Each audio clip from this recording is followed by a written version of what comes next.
ಅವರಿಬ್ರು ಗಂಡ ಹೆಂಡತಿ ಅಲ್ಲ ಅನ್ನೋ ವಿಚಾರ ನಿನಗೆ ಹೇಗೆ ಗೊತ್ತಾಯ್ತು? ಅದಕ್ಕೆ ಕಾರಣ ನೀನೇ ತಾತ. ನಾನಾ? ಹೇಗೆ? ನನಗೆ ದಿಕ್ಕು ತೋಚದೆ ಇದ್ದಾಗ ನೀನು ಬಂದು ನನಗೆ ಧೈರ್ಯ ತುಂಬಿದೆ. ನೀನು ಕೊನೆಯಿಂದ ಹುಡುಕಿದ್ರೆ ಏನೂ ಸಿಗಲ್ಲ. ನಾವು ಕೊನೆಯಿಂದ ಹುಡುಕಿದ್ರೆ ನಮಗೇನೂ ಸಿಗಲ್ಲ. ಮೊದಲಿಂದ ನೀನೆಲ್ಲಾನು ಕಲೆ ಹಾಕಬೇಕು ಅಂತ ನೀನು ಹೇಳ್ದೆ ಅಲ್ಲ, ನಿನ್ನ ಅದೇ ಮಾತೆ ನನ್ನ ತಲೆಯಲ್ಲಿ ಕೊರಿತಾ ಇತ್ತು. ಅಲ್ಲಿಂದ ನಾನು ಪ್ರತಿಯೊಂದನ್ನು ಯೋಚನೆ ಮಾಡ್ಕೊಂಡು ಬಂದೆ. ಆ ಪದ್ಮನಾಭ್ ಮಾಡಿರೋ ಒಪ್ಪಂದದ ಪತ್ರದಲ್ಲಿ ಯಾವಾಗ ರಾಕೇಶನ ಹೆಸರು ಬದಲಾಗಿ ಸರಯು ಹೆಸರಿತ್ತು, ನನಗೆ ಅನುಮಾನ ಶುರುವಾಯಿತು. ಅವರು ನಿಜವಾಗ್ಲೂ ಗಂಡ ಹೆಂಡತಿನೇ ಆಗಿದ್ದಿದ್ರೆ ಎಂಥ ಪರಿಸ್ಥಿತಿಲಾದರೂ ಅವರು ಒಬ್ಬರನ್ನೊಬ್ಬರು ಬಿಟ್ಕೊಡ್ತಾ ಇರಲಿಲ್ಲ. ಆದರೆ ರಾಕೇಶ ಸರಿಯುಗೆ ಬ್ಲ್ಯಾಕ್ ಮೇಲ್ ಮಾಡ್ತಾ ಇದ್ದ. ಸರಿಯು ಸಹಾಯಕ್ಕೋಸ್ಕರ ನನ್ನ ಹತ್ರ ಬಂದಿದ್ಲು.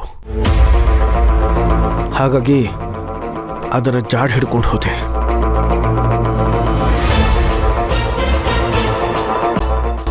ಅವರನ್ನು ರಿಜಿಸ್ಟರ್ ಮ್ಯಾರೇಜ್ ಮಾಡಿಸಿ ಈ ಮನೆಗೆ ಕರ್ಕೊಂಡು ಬಂದಿದ್ದು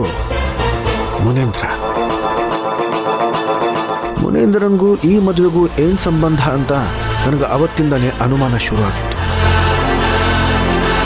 ಹಾಗಾಗಿ ನಾನು ರಿಜಿಸ್ಟರ್ ಕಚೇರಿಗೆ ಹೋಗಿ ವಿಚಾರಿಸಿದೆ. ಅಲ್ಲಿ ನನಗೆಲ್ಲ ಸಾಕ್ಷಿನೂ ಸಿಕ್ತು, ಎಲ್ಲ ಸತ್ಯನೂ ಗೊತ್ತಾಯಿತು.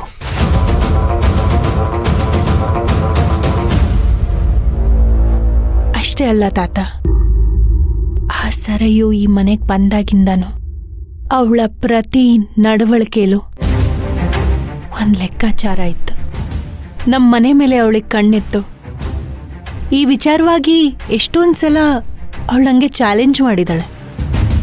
ಅದು ಅಲ್ಲದೆ ಈ ಮನೆಗೆ ಬಂದಾಗಿಂದ ಒಂದು ದಿನಾನೂ ಅವಳು ರಾಕೇಶ್ಗೆ ಮರ್ಯಾದೆ ಕೊಟ್ಟು ಕರೆದೇ ಇಲ್ಲ. ಅವರಿಬ್ಬರ ಮಧ್ಯ ಗಂಡ ಹೆಂಡತಿ ಬಾಂಧವ್ಯ ಕಾಣಿಸ್ಲೇ ಇಲ್ಲ. ಗರ್ಭಿಣಿಯಾಗಿದ್ದೀನಿ ಅಂತ ನಾಟಕ ಮಾಡಿದಾಗ್ಲೂ ರಾಕೇಶ್ ಮುಖದಲ್ಲಿ ಒಂದು ಆತಂಕ ಇತ್ತು. ಅವರಿಬ್ರು ತುಂಬಾ ದೂರನೇ ಇದ್ರು. ಈ ವಿಷಯವಾಗಿ ಕರ್ಣನ್ ಹತ್ರ ನಾನು ತುಂಬಾ ಮಾತಾಡಿದ್ದೀನಿ. ಆಗ ನಮ್ಗೆ ಯಾವುದಕ್ಕೂ ಉತ್ತರ ಸಿಕ್ಕಿರ್ಲಿಲ್ಲ. ಕೊನೆಗೆ ನಿಮ್ಮ ಮೊಮ್ಮಗ ಸೂರ್ಯ ಎಲ್ಲ ಪ್ರಾಬ್ಲಮ್ನು ಒಂದೇ ಏಟಿಗೆ ಸಾಲ್ವ್ ಮಾಡಿಬಿಟ್ಟು ನನ್ನ ಮೊಮ್ಮಗ ಪ್ರಳಯಾಂತಕ ಅಂತ ನನಗೆ ಇವತ್ತು ಗೊತ್ತಾಗ್ತಾ ಇದೆ. ಎಷ್ಟೋ ಸಲ ಸಮಸ್ಯೆ ಬಂದಾಗ ನಾನೇ ಇವನ್ನ ಕೆಣಕಿ ಕೇಳ್ತಾ ಇದ್ದೆ. ಆದರೆ ಇವನು ತಾಳ್ಮೆಯಿಂದ, ತಾತ ಎಲ್ಲಕ್ಕೂ ಕಾಲ ಬರಬೇಕು, ನಾನು ಎಲ್ಲಾನು ಬಗೆಹರಿಸ್ತೀನಿ ಅಂತ ಬಹಳ ತಿಳಿಯಾಗಿ ಹೇಳ್ತಾ ಇದ್ದ. ನನಗಾಗ ನಂಬಿಕೆ ಬರ್ತಾ ಇರಲಿಲ್ಲ. ಇವನು ಇಷ್ಟು ದೂರ ಯೋಚನೆ ಮಾಡಿದನಲ್ಲಂತ ನೆನೆಸ್ಕೊಂಡ್ರೆ ಆಶ್ಚರ್ಯ ಆಗತ್ತೆ. ಯಾರು ಎಷ್ಟೇ ಕುತಂತ್ರ ಮಾಡಿದ್ರೂ ಇವನು ತನ್ನ ಛಲ ಬಿಡ್ಲಿಲ್ಲ, ಗುರಿ ಬಿಡ್ಲಿಲ್ಲ. ಭೇಷ್ ಭೇಷ್ ಸೂರ್ಯ. ಮಾವಯ್ಯ, ಇನ್ನು ಮುಂದೆ ನಮ್ಮ ಮನೆಗೆ ಯಾವ ದುಷ್ಟಶಕ್ತಿ ಅಡ್ಡ ಬಂದ್ರೂ ಅಳಿಯಂದ್ರನ್ನ ಈ ಮನೆ ಸೂರ್ಯ ಅನ್ನೋದನ್ನ ಯಾರಿಂದಲೂ ತಪ್ಪಿಸೋದಕ್ಕೆ ಸಾಧ್ಯ ಇಲ್ಲ. ಆದಷ್ಟು ಬೇಗ ಆ ದೇವಿ ದಯೆಯಿಂದ ತೀರ್ಪು ನಮ್ಮ ಪರ ಆದ್ರೆ ನಮಗಷ್ಟೇ ಸಾಕು. ಖಂಡಿತ ತೀರ್ಪು ನಮ್ಮ ಕಡೆ ಬಂದೇ ಬರುತ್ತೆ. ಆಗ ಆ ಸಂಭ್ರಮವನ್ನ ಹಬ್ಬದ ತರ ಆಚರಣೆ ಮಾಡೇ ಮಾಡ್ತೀವಿ. ಸೂರ್ಯ, ನಿನಗೆ ಯಾವ ದೃಷ್ಟಿನೂ ತಗಲ್ದೇ ಇರ್ಲಿ.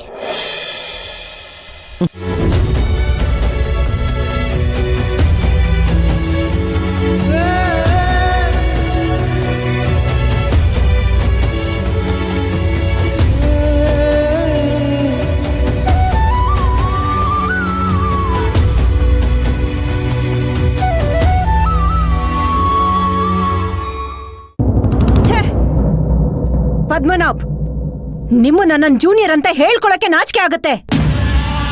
ದುಡ್ಡಿನ ಆಸೆಗೆ ಬಿದ್ದು ಲಾಯರ್ ಎಥಿಕ್ಸ್ನೇ ಮರ್ತು ಬಿಟ್ಟಿದ್ದೀರಾ ನೀವು. ನನ್ನ ಕೆರಿಯರ್ನಲ್ಲೇ ಇಷ್ಟು ದೊಡ್ಡ ಅವಮಾನ ಯಾವತ್ತೂ ಆಗಿರ್ಲಿಲ್ಲ. ಈ ಕೇಸ್ನಿಂದ ನನ್ನ ಕೆರಿಯರ್ಗೆ ಒಂದು ಕಪ್ಪು ಚುಕ್ಕೆ ಆಗಿ ಉಳ್ಕೊಂಡ್ಬಿಡ್ತು. ಡ್ಯಾಮೇಜ್.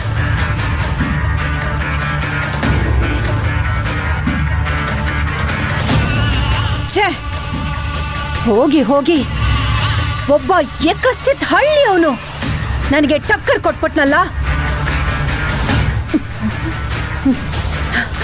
ಇದನ್ನ ನಾನು ಹೇಗ್ ತಡ್ಕೊಳ್ಳಿ? ಸತ್ ಹೋಗೋಣ ಅಂತ ಅನ್ನಿಸ್ತಾ ಇದೆ ಪದ್ಮನಾಭ ನನ್ಗೆ.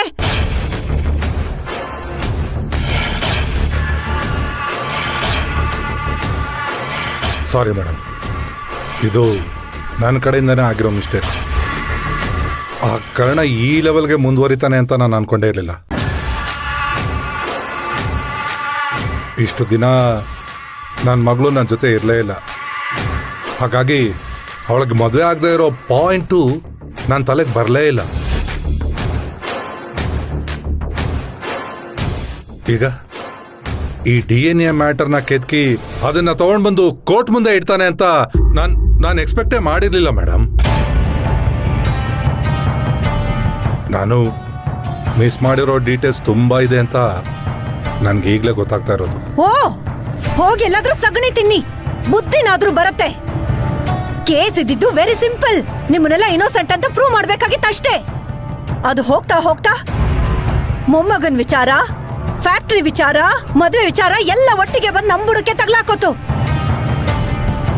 ನಾನ್ ನಿಮ್ಮನ್ನ ಆವತ್ತೇ ಕೇಳಿದ್ದೆ, ಗಿಣಿ ಕೇಳ್ದಂಗ್ ಕೇಳಿದ್ದೆ, ನೀವೆಲ್ರೂ ಸೇರ್ಕೊಂಡು ಏನಾದ್ರೂ ವಿಚಾರ ನನ್ನಿಂದ ಮುಚ್ಚಿಡ್ತಾ ಇದ್ದೀರಾ ಅಂತ. ಎಲ್ರೂ ಇಲ್ಲ ಅಂತ ಕುರಿಗಳ ತರ ತಲೆ ಅಳ್ಳಾಡ್ಸ್ಬಿಟ್ರಿ. ಈಗ ಅನ್ಭವಿಸಿ. ಯೋ ಪದ್ಮನಾಭ, ನೀನೇನೋ ನಿನ್ ಮಗಳನ್ನ ಫಾರಿನ್ ಕಳ್ಸಿ ಸೇಫ್ ಮಾಡ್ಬಿಟ್ಟೆ. ಈಗ ತಳ ಸೀಕೊಂಡ್ ಕೂತಿರೋನು ನಾನು. ನಾನ್ ಜೈಲ್ಗೆ ಹೋಗೋದು 100% ಖಚಿತ ಆಗೋಯ್ತಿಲ್ಲಿ. ಮೇಡಮ್, ನನ್ಗೆ ಎಷ್ಟು ವರ್ಷ ಜೈಲ್ ಶಿಕ್ಷೆ ಆಗ್ಬೋದು? ಕಡಿಮೆ ಅಂದ್ರು 5 ವರ್ಷ.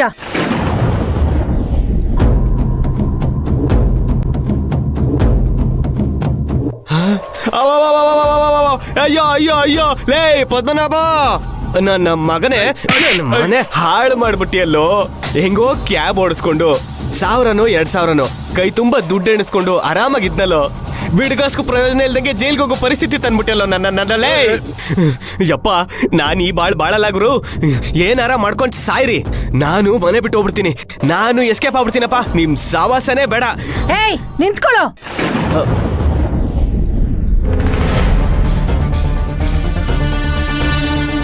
ದಡ್ಡ, ಹಾಗೇನಾದ್ರೂ ಮಾಡ್ಬಿಟ್ಟಿಯಾ? ಅಪ್ಪಿ ತಪ್ಪಿ ಸಿಕ್ಕಾಕೊಂಡ್ರೆ ಲೈಫ್ ಲಾಂಗ್ ನೀನು ಜೈಲಲ್ಲಿ ಕೊಳಿಬೇಕಾಗತ್ತೆ. 5 ವರ್ಷ ಟೈಮ್ ಪಾಸ್ ಮಾಡೋದು ದೊಡ್ಡದಾ ಅಥವಾ ಜೀವನ ಪರ್ಯಂತ ಜೈಲಲ್ಲಿ ಕೊಳೆಯೋದು ದೊಡ್ಡದಾ ಅಂತ ಸ್ವಲ್ಪ ಯೋಚನೆ ಮಾಡು.